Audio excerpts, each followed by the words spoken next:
Good morning, or good afternoon, or good evening, wherever you are at in the world. You know what song I have in my head? I have the Black Eyed Peas song. Let's get it started.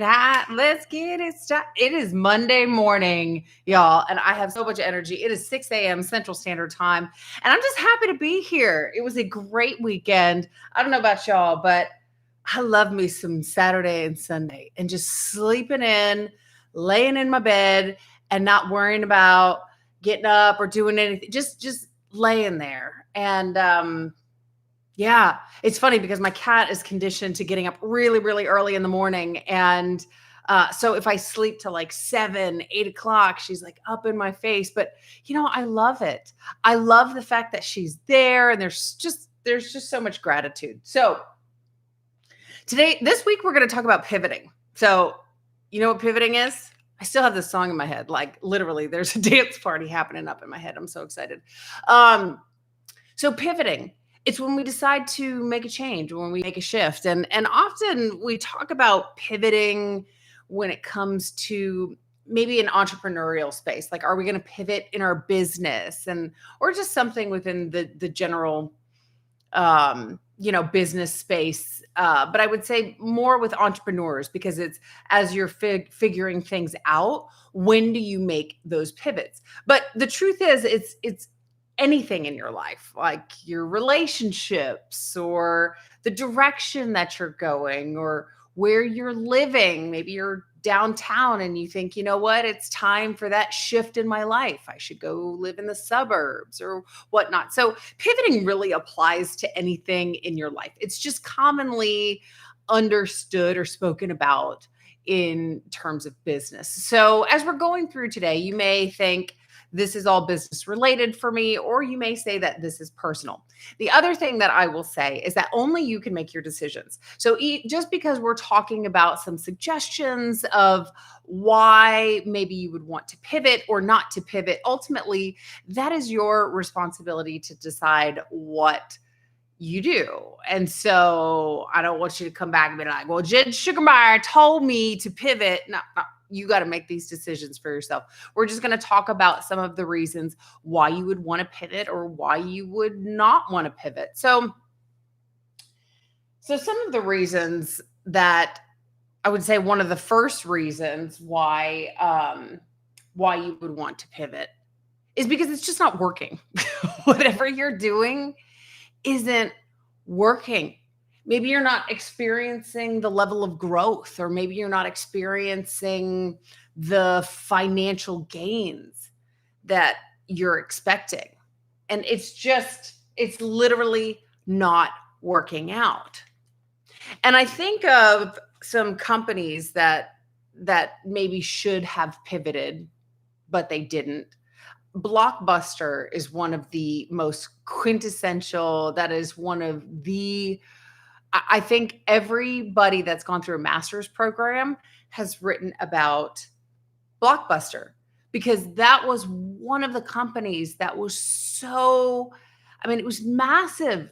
Blockbuster was a giant.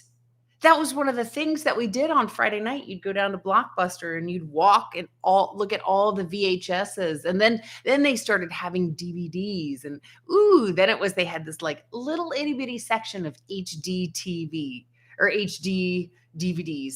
And so you'd go through and you would walk and you would see all the brand new movies that had come out, and you go all the way to the very, very old ones. And then they had some aisles, and maybe you walk down the aisles, but really you wanted to walk the perimeter and see all the new stuff. Do you know what I'm talking about? Did I just date myself? If you have no idea what I'm talking about, then welcome to the olden days. That's what it looked like. So Blockbuster, everybody knew them. That was just what we did. And for $5.25, you could get a video and you could rent it for 5 days, and you had to make sure to rewind it and all the things. It was part of our history. And then movies started to go virtual.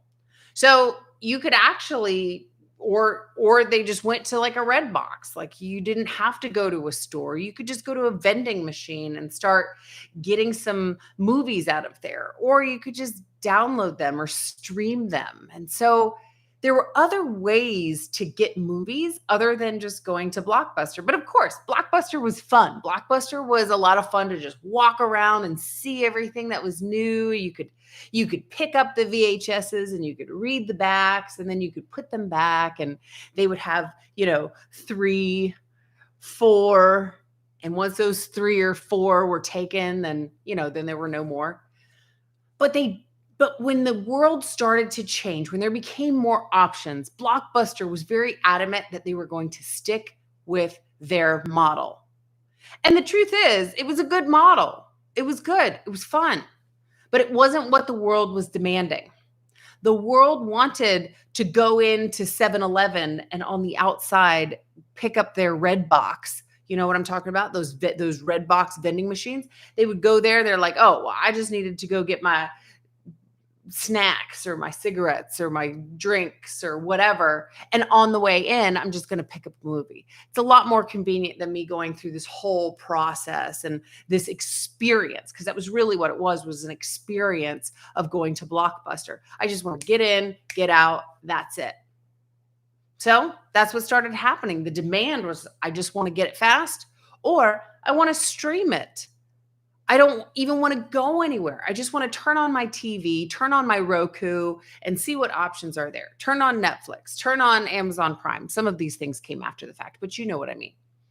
So Blockbuster decided that they were going to keep their same model. So what happened? What ultimately happened? Yeah, you don't see Blockbuster around anymore because they didn't pivot. They didn't. So when they started seeing their sales declining, when they saw that it wasn't working or it wasn't the same as what it was, that was the time that bells should have been going off and they should have been saying, uh-oh, time to pivot. It's not working. We're not growing. In fact, we're declining. So pivoting doesn't always have to happen in the beginning phases. It can happen throughout your business because there could be trends, or your life or whatever. There could be trends that are changing. And so we always need to be up and current on these trends so that we see what's changing. And do we need to make changes to our model? I think of it, this just blows my mind at how far we've come since I was growing up. Again, I'm dating myself.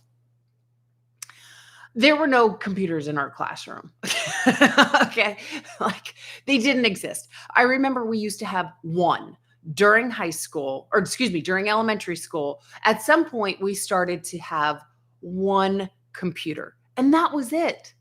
We didn't have a computer at every station. Boy, when COVID happened, back in 2020, every child was sent, or I shouldn't say every, there were a lot of children that were sent like iPads or some type of computer learning device. This never happened. We had maybe one per classroom, maybe, and that was it. And we would have maybe 5 minutes a week or 20 minutes a week to go on and like play around with this huge computer thing. And I remember when I got to 7th grade, that's when I learned how to type. I took a typing class. Like I didn't intuitively know how to do it.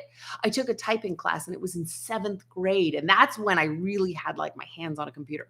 So my point is, from the time that during my generations, we've now got computers everywhere. I used to have a pager. People didn't carry around cell phones. Cell phones didn't exist. We had little pagers. Then cell phones started. GPS didn't exist. People had maps. So the changes in technology, y'all, have been incredible. So if you are Rand McNally and you print maps, well, when the GPS starts to come out, I don't know, maybe you need to look at your business model and see what else is there. So ask yourself this: is it working? Is what you're doing working? Are you growing? Okay, here's another reason to pivot. Do you like what you're doing? Do you love it? Do you like it? Do you love it? Does it bring you happiness? Does it bring you joy? Now, not everything that we do at all times is going to bring us joy. So you just got to know that. You got to know that there are going to be things in your life, in your day to day life. Look, I don't love cleaning toilets. It doesn't mean that I can just be like, nope, never doing it.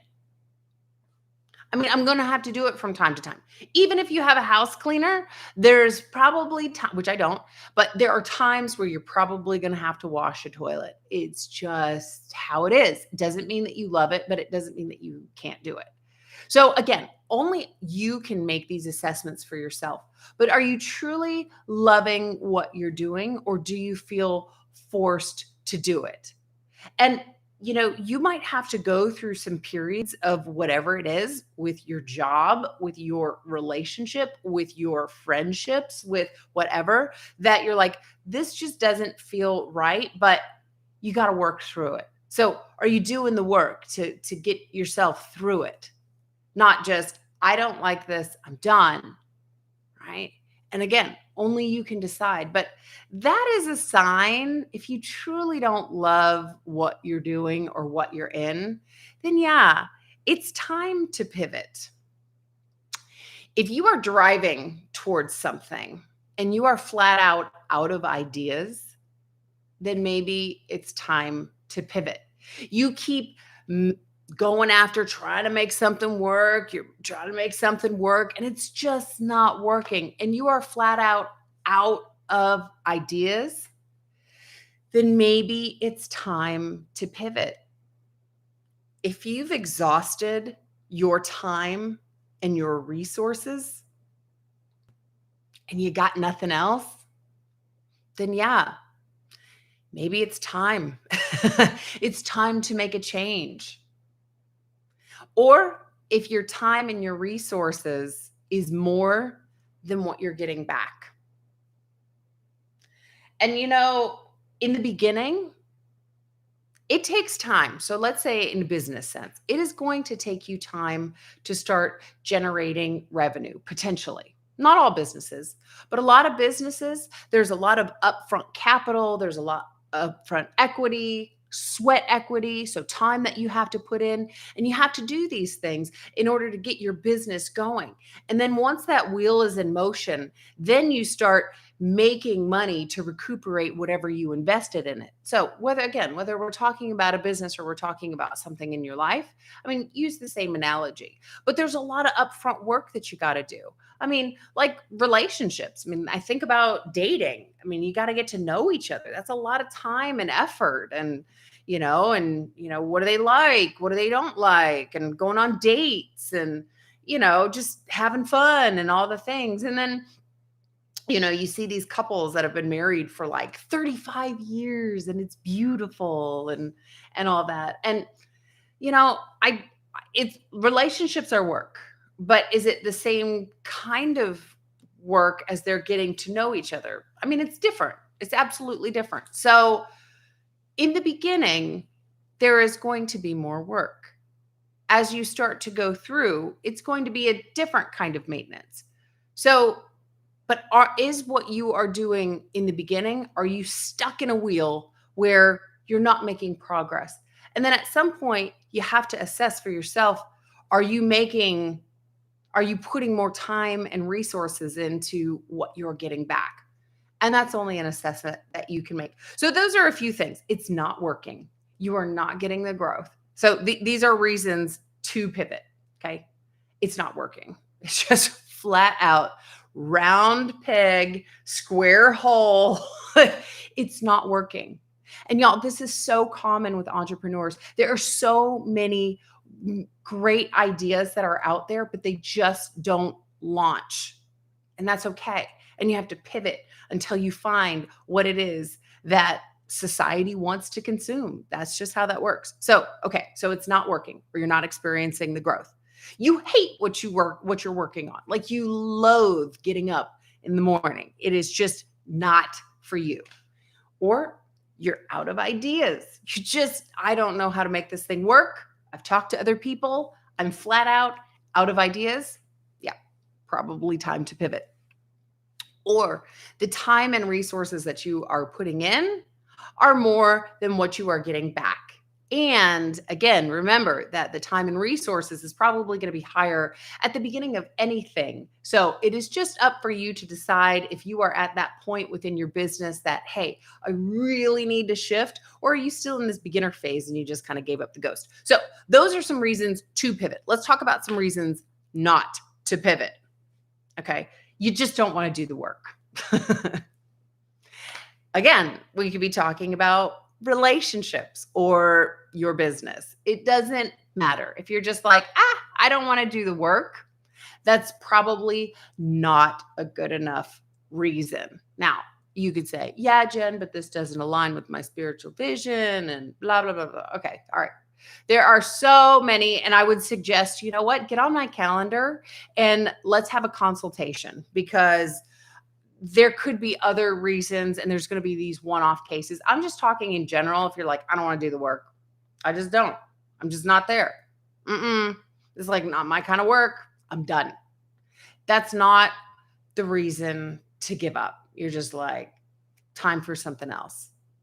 You know, I don't know about you, but I've only got a finite time on this planet. And so I need to be strategic. We talked last week about being intentional, like being intentional with our time as well. I mean, I'm not saying that I optimize all my time. I have pivoted and I have shifted and I have been married and been divorced. Like there are things in my life that have changed. It's just how it is. And so did I lose time, or, you know, were those part of the lessons? I mean, whatever. We're splitting hairs here. But we do need to be aware of where we're putting our attention and our energy. You know, let's be strategic about it, because we only have a finite amount of time. If you want to retire by the time that you're 60, then you need to make, or 65 or 70, then you want to start to think about how much money do I need to have in order to retire? And so you got to work backwards. So if you do need to have money to retire, you can't be changing your mind every 6 months, because at some point you just got to commit to something. So if you're just like, I don't want to do the work, let's think a little bit harder and longer about that. Another reason not to pivot: you saw something more fun, you saw something more exciting. You know, we see these shiny things and we're like, ooh, I want this. It's not the reason to pivot. It's not the reason to shift. There's always going to be something. There's so many things in this world. Like, I mean, I can get excited about a lot of different areas. I worked in information technology. I could get excited about that. And that's pretty, you know, nerdy. And I would get really excited about like a new type of, you know, wireless device. I'd be like, ooh, that's so cool. You know, it's like, it's not that cool. It's just like a nerdy technology, but I'd get really excited about it, you know? Or I've heard some scientists talk and I'm like, ooh, that's really exciting. Or, you know, I used to be a math geek and I would get really excited about figuring out a formula. I mean, there's a lot of things in this world that we can get excited about. So just because we see something shiny and new doesn't mean that we need to drop everything that we're doing and go towards it. So just because you saw something more fun is not a reason to pivot. Another reason not to pivot is you don't have the data. So if you don't have enough data to substantiate what you're doing, the change, the pivot that you want to make, then hang tight. Wait till you have some tangible data. And I don't just mean data in the form of, you know, numbers. Like again, because we might not be talking about a business, or we could be talking about personal relationships. But give it some time so that you actually see, hey, these are the reasons that things aren't working out. This is what it is. Well, this person disrespects me and or whatever, right? And you start to make a list of, oh, look, I'm actually not making any money, but I'm only spending money. So that would be a legitimate data point to say, okay, yeah, time to pivot. But if you don't have any data whatsoever, then that's just, you should hang tight. Don't pivot until you have some data. Again, it could be numbers or it might not. And lastly, you want the outcomes faster. we are in a society of like, we want to just put our order in. Yeah, I'd like a number 5 with a Diet Coke and a cookie. Yeah, thanks. All right.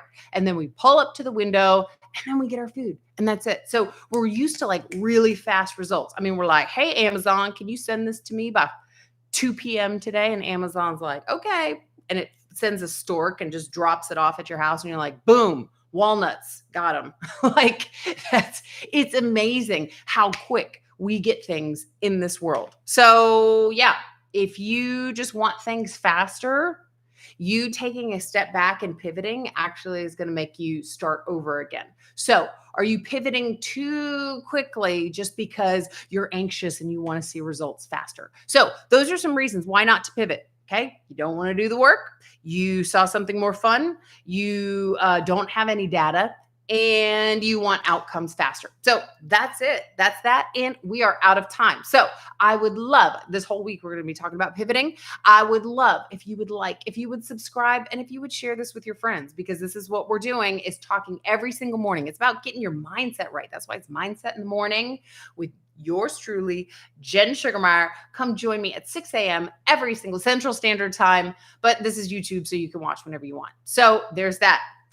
We're going to end this the way we always end this, which is with our little song, I Will See You Here Tomorrow. And don't forget, I mean, if you need to go back and rewatch this of reasons why you should pivot or not pivot, I would, because we're always faced with these choices every single day. Should we say, should I stay or should I go now? Should I stay or should I go now? Okay, I just figured I'd end on that song. So, yep. I will see you here tomorrow. Should I stay or should I go now? Cheers.